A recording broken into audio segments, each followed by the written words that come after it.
Bengals week 1 loss against the Patriots and look ahead to week 2 and onward. Of course, Jay Morrison, Pro Football Network, awesome enough to give us a little time today. Jay, good morning. We appreciate your time.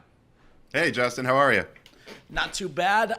Let's just dive right into it. Look, I'm not sure how much you caught coming into this, but bottom line is, obviously, not a stranger. The Bengals are not a stranger to slow starts, and they're off to another one, dropping that week 1 matchup against the Patriots. But I do have to ask, it does seem like the fans are a little bit more irritated about this when it seems like morale in the locker room seems to be a little bit more down than in years past. What makes this slow start different than years past, Jay? Well, I mean, I think it's because Joe Burrow was healthy. That you had that built-in excuse 2 years ago and last year. 2 years ago was the appendectomy. He lost 20 pounds. He tried to put it back on very quickly. Totally uncharacteristic 5 turnovers in the opener. They still win that game if their long snapper doesn't get hurt covering a kickoff. And then last year the calf, and he wasn't right until week 5. So that. And then, they still talk about the unexpected rain in Cleveland and all those excuses as well. They just never play well in Cleveland. This felt like this is the year. You're playing a team with the lowest win total in Vegas, a first-year head coach. You're at home, and Joe Burrow's had an entirely – I don't know. I won't go to say healthy, but he participated in every practice. We still don't know. He's refused to say 100% on the wrist. I think he's still dealing with a little bit of something there. I don't know how limiting it is, but you still had him in there for every practice. And you come out and you look like that, and he just didn't look like the same guy. And I think that's the big difference. Everyone just expected, okay, finally, he gets a healthy training camp. Now they hit the ground running.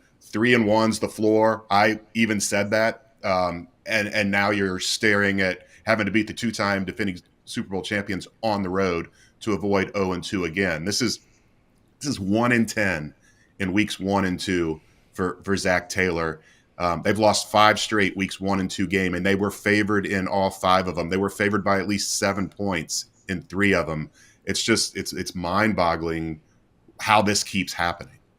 Adding to the frustration, the Ja'Marr Chase situation, the saga has continued on here. How close were they? How close were they either Friday, Saturday, Sunday? I tried to keep up with it as best as I could. But did they ever get to the goal line? No, I mean, that's what's the issue. I mean, Ja'Marr said they were close, and, you know, that he didn't talk during this whole process. Then Friday, he wanted to make a couple things known. He never asked for a new contract. He said they came to him and said they wanted to extend him before the start of the season. He said, great.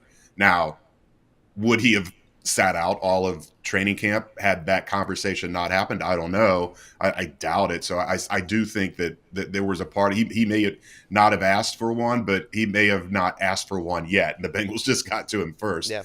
The other part of it is, if you're that close, how do you not get it done? How do you not see the common sense here where if you're that close, go ahead and sign the deal and take that money and invest it, and you're going to make more in interest than you're going to make by waiting a year to sign a contract, even if you get a little bit more. And if you're the Bengals, how do you not get it done? You knew this day was coming when you took him number 5 overall.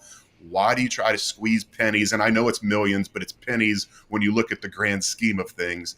Just pay the guy and get this thing over with. And it did. He said that he was asked, at the pre-camp luncheon, Mike Brown said that we view Joe and Ja'Marr as our top 2 players. So he was asked point blank, did the Bengals offer reflect that statement?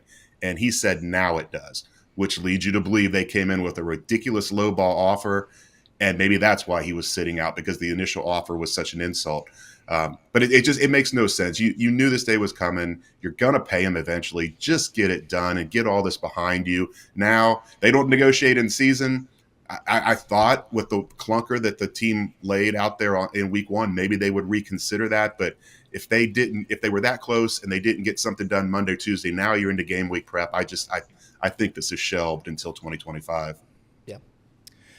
Jay, with T. Higgins out this last weekend, Sunday, against the Patriots, do you think he's going to be out again this weekend against the Chiefs? And if he is, are we going to see more from the wide receivers outside of Ja'Marr Chase, just over 30 yards from the other 3 receivers, and just 1 route from Jermaine Burton? Will we see more of Burton if T's not out there, or could we expect to maybe see T play on Sunday? Well, first on T, I don't know. We'll find out later today when they practice. But if it was bad enough that he was listed as doubtful and he missed the game, he's been on the injury report. This is the sixth time since he's been here. He's been on the injury report with a hamstring injury. He played through most of them. Last year, he missed 3 games because of it, and then he re-aggravated at Kansas City, and he sat out the meaningless game against the Browns in Week 18. So he's played through hamstrings before. So that leads you to believe that, yeah, this is a little bit more than just a little tug.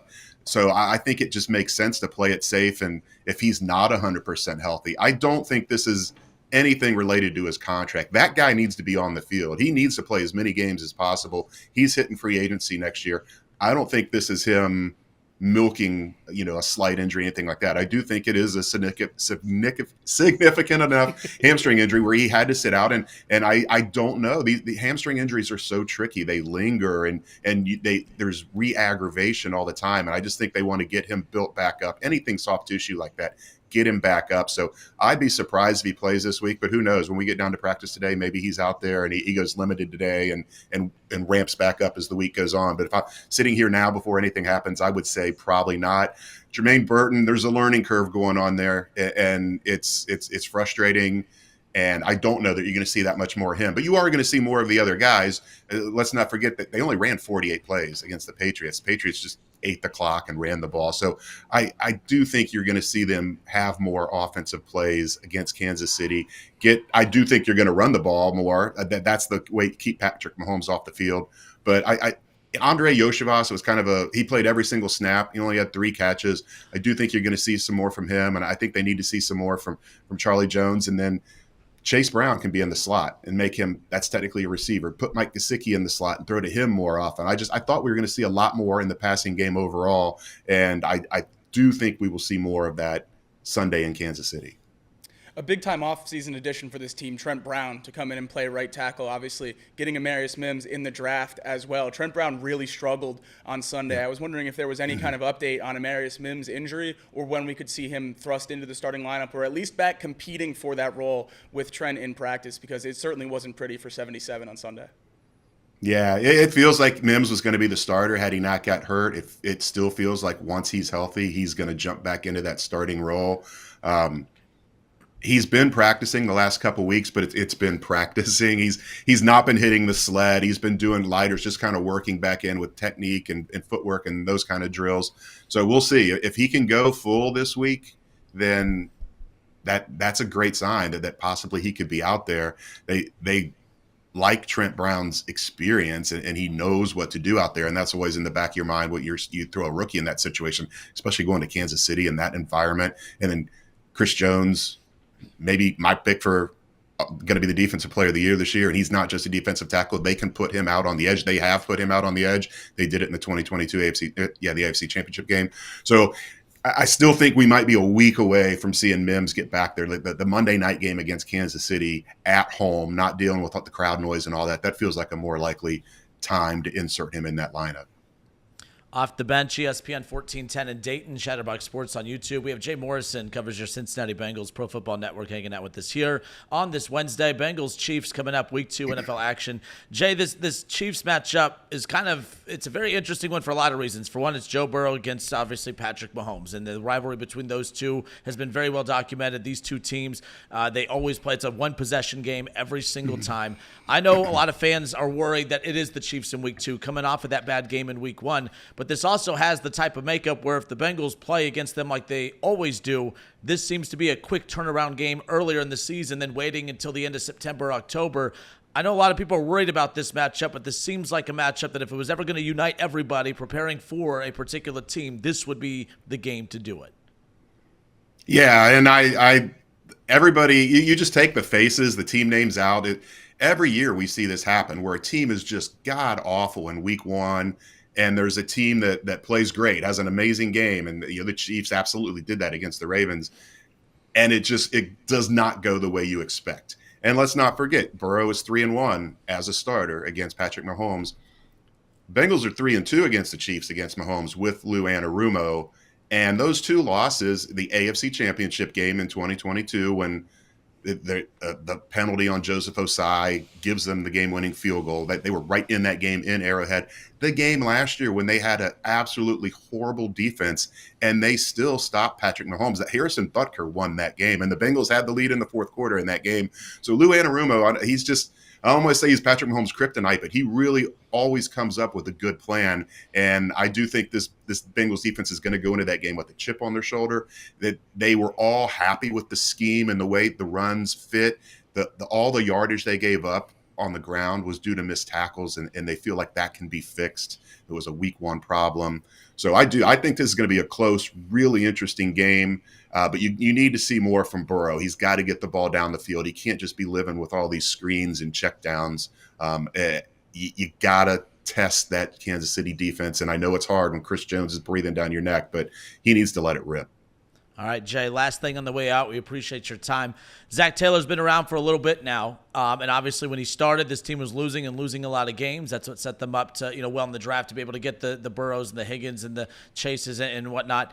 Do you believe, has this been the toughest offseason camp? Has this been the toughest stretch for him as head coach? I know it's easy to say the losing early on, but as far as juggling all the personalities, juggling the front office versus the players and getting negotiations and contracts done, do you think this is the toughest stretch of Zach Taylor's run as head coach of the Bengals?